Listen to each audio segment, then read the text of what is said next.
Martin Niemöller.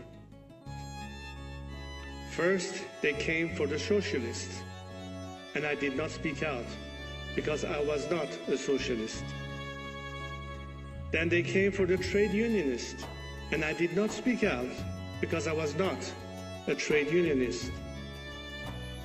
Then they came for the Jews, and I did not speak out because I was not a Jew. Then they came for me, and there was no one left to speak for me.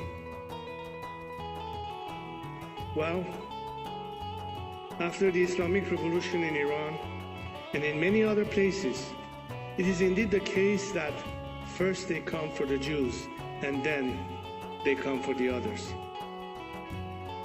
So that is why we must speak out. That is why I am here this evening, and that is why I went to Israel. I went to stand up against the Islamic Republic's anti-Semitism and to stand in solidarity with victims of the Holocaust in the face of the regime's Holocaust denial.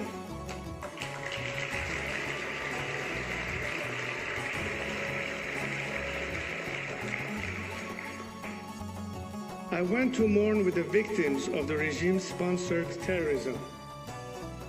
But I also went to Israel to stand up for my people, so that there will be no further victims of hate and bigotry.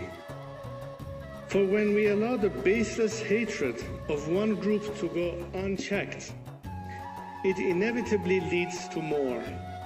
That is what happened in my country.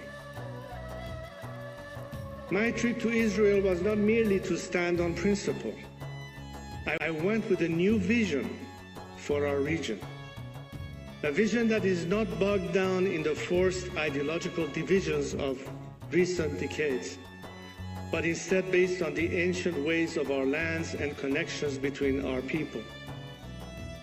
The ties between the Iranian and Jewish people are millennia old and rooted in the traditions of Queen Esther and King Cyrus. It was in Cyrus's spirit that I went to Israel.